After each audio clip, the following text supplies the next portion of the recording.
بسم اللہ الرحمن الرحیم۔ میں ہوں شمس جلیل خان اور آپ دیکھ رہے ہیں میرا یوٹیوب چینل ایمان افروز۔ تو جو چینل پہ نیا آئے ہیں وہ چینل کو سبسکرائب کر دیں، ساتھ لگے بیل آئیکن کو بھی پریس کر دیں تاکہ آنے والی ہر نئی ویڈیو آپ تک پہنچتی رہے۔ تو ہمارے چینل کا نام ہے ایمان افروز۔ تو آپ کو اس چینل کے نام سے پتہ چل گیا ہوگا کہ ہم آپ کو ہر ویڈیو میں ایک واقعہ سناتے ہیں جو کسی پیغمبر کا ہوتا ہے، صحابی کا ہوتا ہے یا پھر کسی ولی اللہ کا ہوتا ہے۔ تو آج کا واقعہ حضرت شیخ عبد القادر جیلانی رحمۃ اللہ علیہ کے والد صاحب کا ہے۔ آپ کے والد صاحب ایک دن نہر کے کنارے جا رہے تھے تو آپ نے دیکھا کہ نہر میں ایک سیب آ رہا ہے، تو آپ نے اس سیب کو پکڑ لیا، پکڑ کے کھانا شروع کر دیا۔ تو کھاتے کھاتے خیال آیا کہ یہ جو میں سیب کھا رہا ہوں اس کے مالک سے میں نے پوچھا ہی نہیں، تو اگر قیامت کے دن اس کے مالک نے اللہ پاک کی بارگاہ میں میری شکایت کر دی تو پھر میرا کیا ہوگا؟ تو آپ اللہ کے خوف سے جب پیچھے چل دیے، چلتے چلتے آپ نے دیکھا کہ نہر کے کنارے ایک باغ ہے جو سیبوں سے لدا ہوا ہے۔ تو آپ نے اس کے مالک کو ڈھونڈا اور اس کے مالک سے بات کی کہ آپ کے باغ کا جو ہے ایک سیب نہر میں جا رہا تھا، اس کو میں نے پکڑا اور پکڑ کے کھا لیا، تو آپ جو اس کی قیمت بنتی ہے وہ آپ مجھ سے وصول کریں۔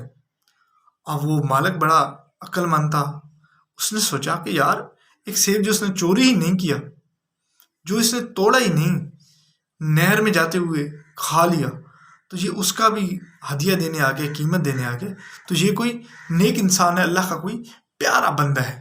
تو اس نے کہا میں آپ سے سیب کی قیمت نہیں لیتا لیکن آپ کو معاف بھی نہیں کرتا۔ تو آپ نے فرمایا پھر مجھے بتائیں میں کیا کروں؟ تو اس نے کہا آپ کو ایک کام کرنا ہوگا تب میں آپ کی جو ہے سیب آپ کو معاف کر دوں گا۔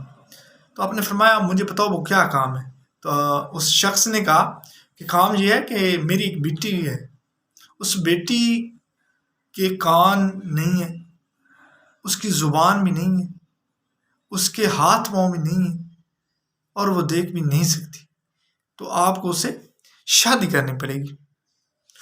تو شیخ عبد القادر جیلانی رحمۃ اللہ علیہ کے والد صاحب نے کہا کہ میں اس سے ضرور شادی کروں گا، لیکن آپ اگر میری جو ہے سیب کی قیمت وہ معاف کر دیں، وہ سیب جو میں نے غلطی سے کھا لیا وہ معاف کر دیں۔ تو اس نے کہا میں ضرور معاف کروں گا لیکن آپ کو پہلے میری بیٹی سے نکاح کرنا پڑے گا۔ تو آپ نے کہا ٹھیک ہے۔ جب آپ کا نکاح ہو گیا تو آپ دلہن کے پاس گئے، تو آپ نے دلہن کو دیکھا، دلہن تو بالکل ٹھیک ٹھاک ہے، بڑی خوبصورت ہے، آنکھیں اس کی ٹھیک ہیں، کان بھی اس کے ہیں، سن بھی سکتی ہے، بول بھی سکتی ہے اور ہاتھ پاؤں بھی سلامت ہے۔ تو آپ واپس اس شخص کے پاس چلے گئے۔ تو اس شخص کے پاس گیا تو آپ نے فرمایا کہ آپ نے کہا تھا کہ آپ کی بیٹی کی آنکھیں نہیں ہیں، وہ سن نہیں سکتی، وہ بول نہیں سکتی، کان نہیں ہے، زبان نہیں ہے، اس کے ہاتھ پاؤں نہیں ہیں، تو وہ تو صحیح سلامت ہے، کیا آپ نے بھول کے کہیں دوسری بیٹی کے نکاح مجھ سے تو نہیں کر دیا؟ آپ اس شخص نے کہا کہ میری ایک ہی بیٹی ہے اور وہی ہے۔ تو آپ نے فرمایا پھر آپ نے جھوٹ کیوں بولا؟ اس شخص نے کہا میں نے جھوٹ نہیں بولا، میں نے آپ کو ٹھیک بتایا ہے، میں نے اس کو اندھا اس لیے کہا تھا کیونکہ آج تک اس نے کسی غیر محرم کو نہیں دیکھا، اس کو بہرا اس لیے کہا تھا کیونکہ اس نے کسی غیر محرم کی آواز نہیں سنی تھی، اس کو میں نے معذور اس لیے کہا تھا کیونکہ وہ آج تک جو ہے گھر کی دہلیز سے باہر نہیں نکلی، میں تو زبان اس کی اس لیے نہیں ہے کہ انہیں اس نے کبھی غیر محرم سے بات نہیں کی۔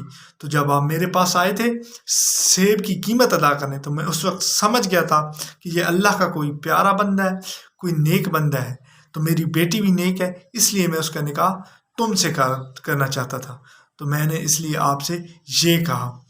تو جب آپ کا نکاح ہو گیا تو آپ کا جب بیٹا پیدا ہوا تو جب جس کی ماں نیک ہو، جس کا باپ اتنا نیک ہو، تو بیٹا تو پھر شیخ عبد القادر جیلانی رحمۃ اللہ ہی پیدا ہونا تھا۔ تو یہ تھا آج کا واقعہ جو کہ ایک ایمان افروز واقعہ تھا۔ انشاءاللہ نئی ویڈیو میں نئے واقعے کے ساتھ حاضر ہوں گے، تو مجھے دیں اجازت، اللہ حافظ۔